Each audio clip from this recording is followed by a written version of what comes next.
My name is Clara West, and looking back, everything that shaped my life began when I was 10 years old. At that age, you still believe that adults always know what they're doing, and that the words forever and I promise actually mean something. That year, my parents separated. There were no big fights or broken dishes. Everything happened too calmly, too casually, and that made it all the more terrifying. My father simply said one evening that he would be living separately for a while. He spoke softly, even smiling, as if he were talking about a short business trip. I sat on the stairs and listened as he explained to my mother that it would be best for everyone. A week later, he left our home in Maplewood, Missouri, first for Colorado, then, as it turned out later, for wherever his eyes led. He called a couple of times, asking how school was, how the weather was. I answered in monosyllables, trying not to cry. Then the calls stopped. First for a month, then for 2, then forever. Mom didn't last long. It was as if she was waiting to start all over again, without looking back. 2 years later, she introduced me to a man in an expensive suit and a smile that seemed forced. His name was Richard. He spoke confidently, always knew what to order at a restaurant and how to properly hold a glass. He had money. Lots of money. 6 months later, Mom announced she was marrying him and moving to Europe. She said it as if she were talking about moving to a neighboring town. "You'll live with your grandparents," she said, trying to sound cheerful. "You'll be happy there. I'll visit you, I promise." The day she left, I stood on the porch of my grandparents' house, clutching her coat like a life preserver. She smelled of someone else's perfume, pungent, expensive, completely different from how she smelled before. "I'll come, Clara. You won't even notice how time flies," she said, tears glistening in her eyes. I nodded. Because children always nod. Because children believe. For the first few years, she did come. Once a year, usually in the fall. She would appear suddenly, like a hurricane, filling the house with noise, gifts, and stories of her new life. She was always alone, no husband, no child. Yes, she had another daughter, Madison, whom she spoke of in passing, as if she were a distant acquaintance. "She's still little," my mother said. "Maybe you'll meet her someday." I listened and smiled, but a strange feeling grew inside me, as if my mother now belonged to someone else, and I was left with only the crumbs. Life with my grandparents was simple, but warm. My grandfather, Howard, took me fishing every Saturday. He taught me patience, telling me that the key to life is to wait and not sweat the small stuff. My grandmother, Evelyn, was a master of the kitchen. She cooked like she was feeding an army and always found time for me. I grew up between school, home, and the rare visits from my mother. I pretended I had a normal family, but inside, there was always an emptiness, as if something important had been taken out of me and forgotten to be put back. When I turned 14, my grandfather got sick. It all happened quickly. First, fatigue, then pain, then the hospital and the word cancer, uttered by the doctor in a quiet, almost whispered voice. 3 months later, he was gone. There were few people at the funeral. Me, my grandmother, and a few neighbors. My mother called and said she couldn't fly in. Very important matters. I held my grandmother's hand and kept silent, because if I had opened my mouth, I would have screamed. After my grandfather's death, my grandmother seemed to shrink. She tried to hold on, but I could see how hard it was for her. We became each other's support. My mother's visits stopped when I turned 16. No explanations. No arguments. Just silence. Sometimes I called myself. The conversations became shorter and shorter, more and more formal. She was always busy. I finished high school, went to a small college in St. Louis, studied, worked part-time, and tried not to think about what I didn't have. After graduation, I got a job at an advertising agency. A regular job. An ordinary life. And then Grandma started to forget. Little things at first. Then more. The doctor said the word Alzheimer's, and the world seemed to tilt. I cared for her as best I could, watching as the woman who raised me gradually faded. On the day of her death, she looked at me consciously for the first time in a long time. Ka? She whispered, "You were my happiness." Those were her last words. I was left alone, in a big house full of memories. In a house that, as I thought then, was my only true anchor in this world. I didn't yet know that very soon this house would become a battlefield. After Grandma's funeral, the house emptied so suddenly that at night I caught myself listening to every sound. The creaking of the floorboards seemed like footsteps, the sound of the wind like her breathing. I didn't turn on the TV or play any music. The silence was painful, but honest. There was no lie in it. I stayed in the house on Oak Street, an old wooden house with peeling paint and a porch my grandfather had once repaired with his own hands. Everyone said I should sell it, start a new life, move closer to the city center. But for me, this place wasn't real estate, it was a memory. I couldn't just close the door and leave. I worked a lot, sometimes to the point of exhaustion. Working at the agency was boring but stable. It made me feel like I was still holding on to something real. My colleagues were pleasant but not close. I hardly had any real conversations anymore. I'd gotten used to being strong and silent. Almost 2 years had passed since Grandma passed away when Mom suddenly called. I saw her name on the screen and stared at it for a few seconds, hesitating to press the button. We hadn't spoken in over 6 months. The last time she called was to wish me a happy birthday, and the conversation lasted less than 5 minutes. "Hello," I said finally. "Clara, honey." Her voice was too cheerful. "How are you? I missed you so much." I closed my eyes. It was a familiar beginning. That's how she always said it when she was about to ask for something. Fine, he replied. "What happened?" She laughed, as if I'd told a joke. Always so serious.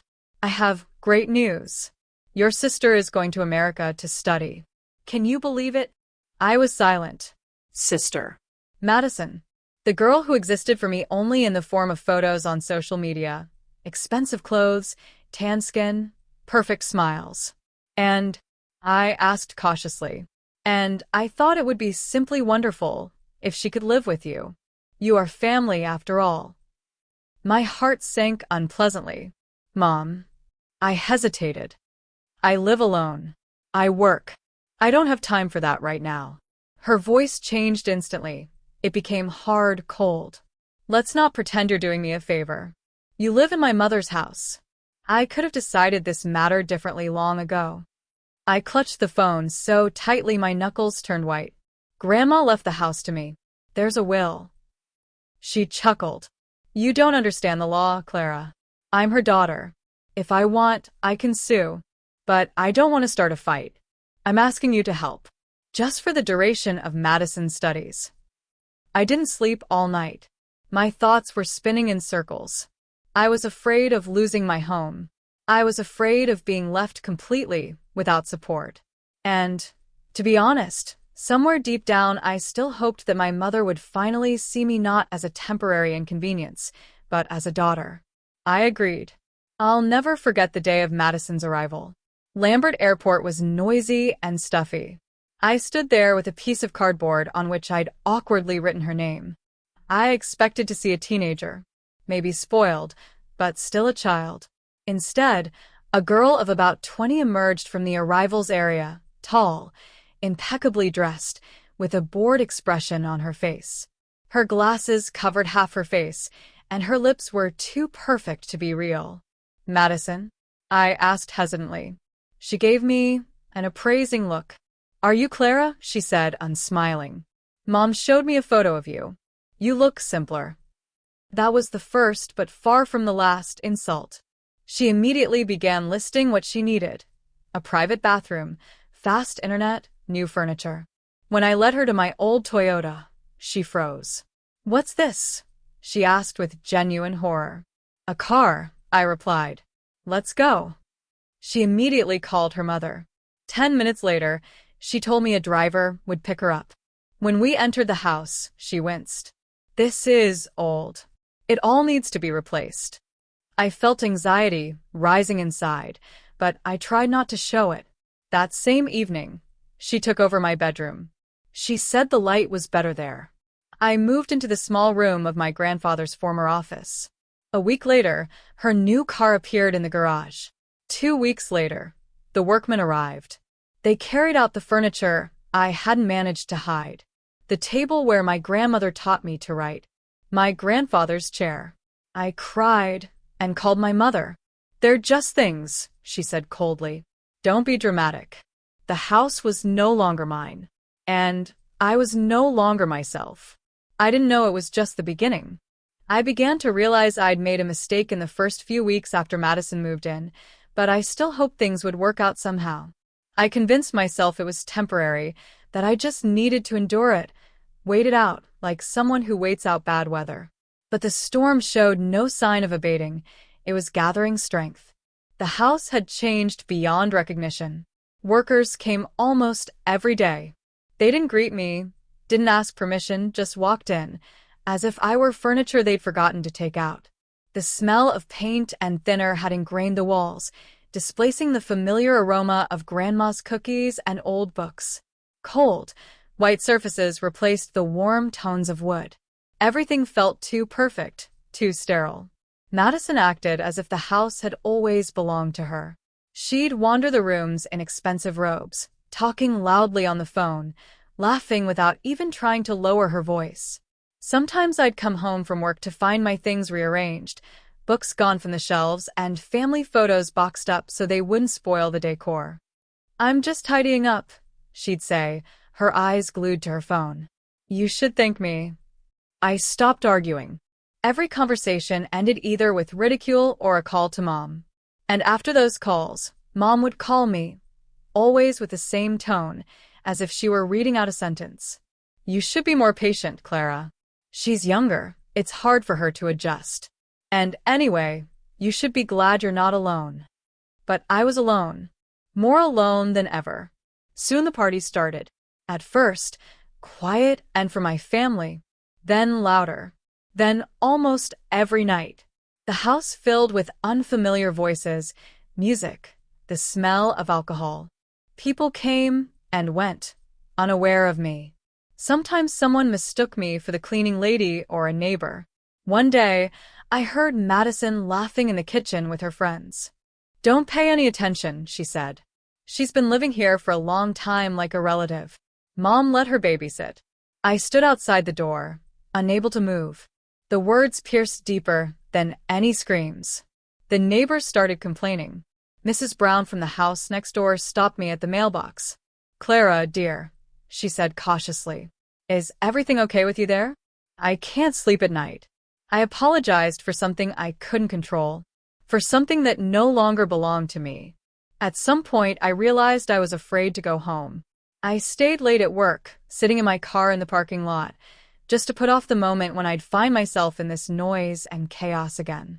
My conversation with Madison took place on Sunday morning. She came down to the kitchen around noon, wearing sunglasses and holding a mug of coffee. "This can't go on," I said, trying to speak calmly.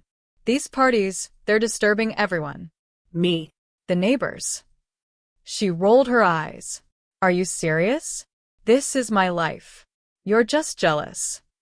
"I'm asking you to respect the house," I said. "It was my grandmother's house." "It was," she chuckled. The past.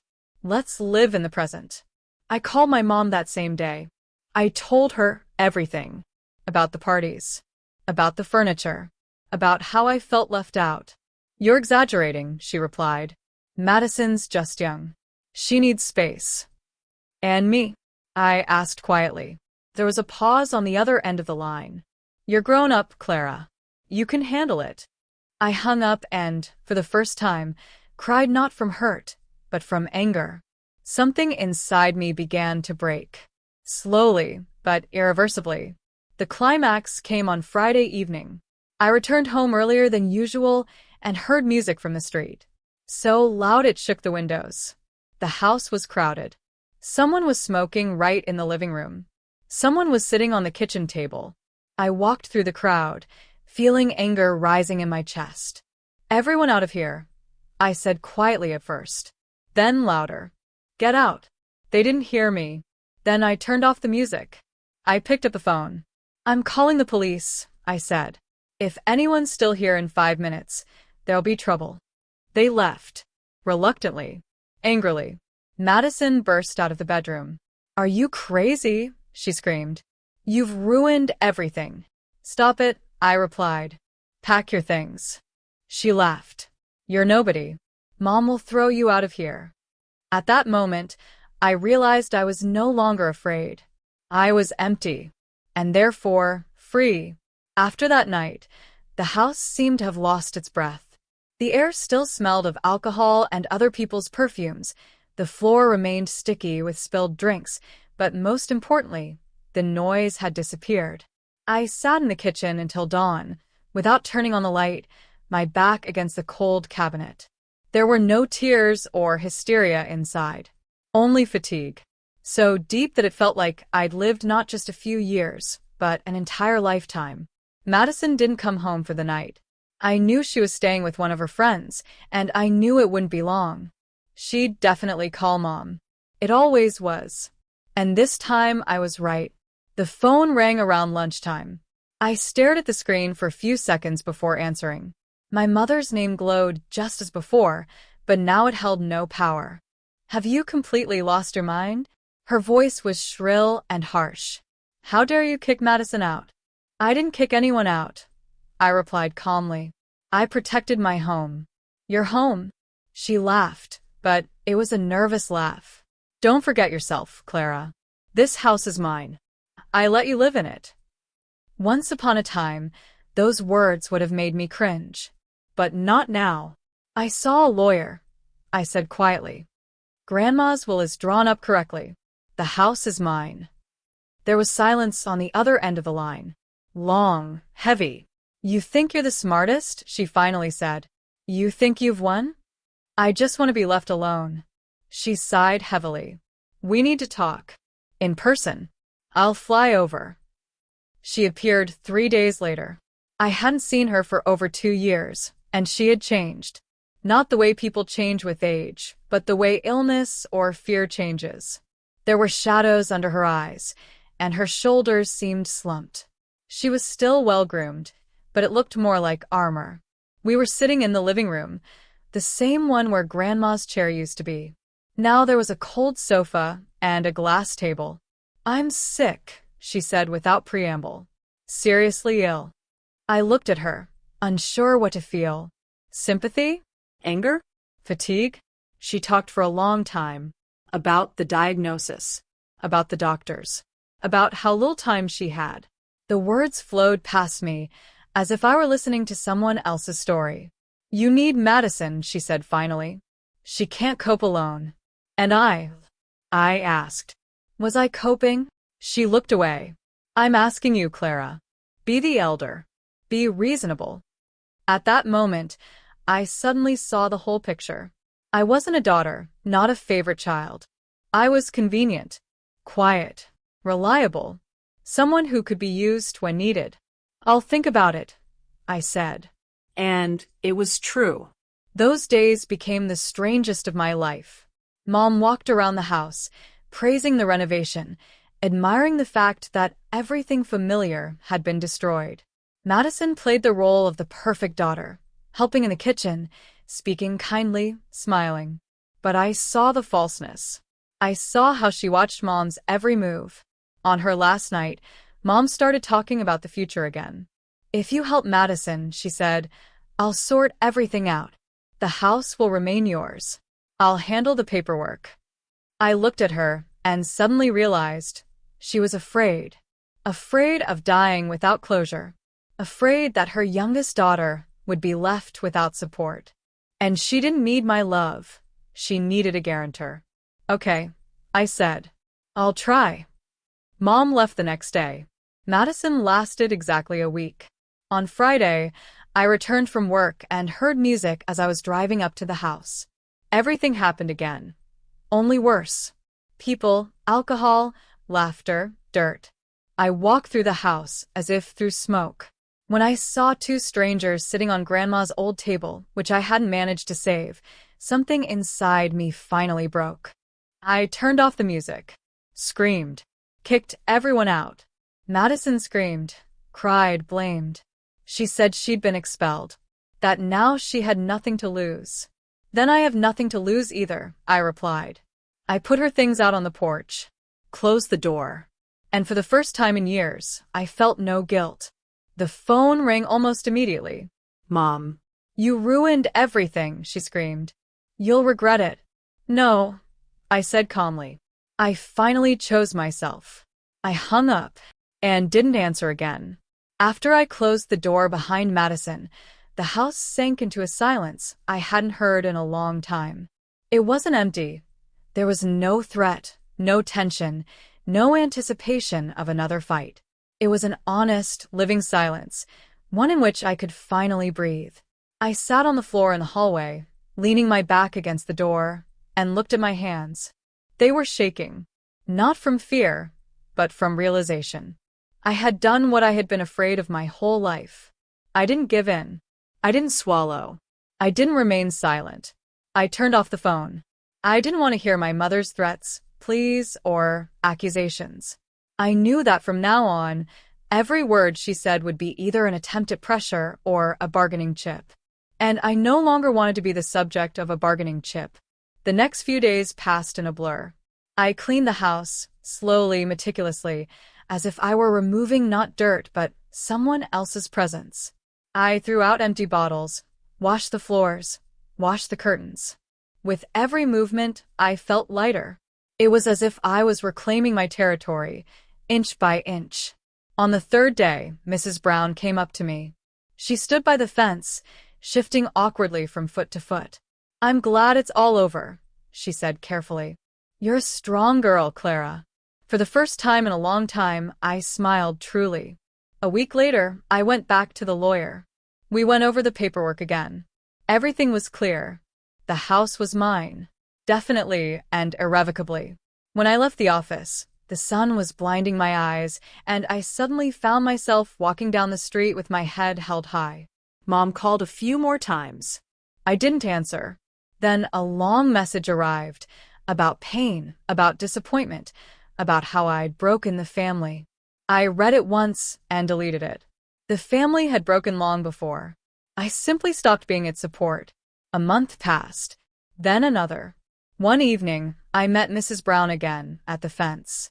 We got to talking and she suddenly said, "By the way, I was at the flea market last weekend, and I thought I saw some furniture there that looked like the one you used to have. A rocking chair, I think." My heart skipped a beat. I went there the next morning.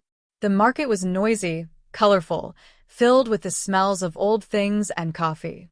I walked between the aisles, barely holding my breath, and suddenly I saw it. Grandma's rocking chair.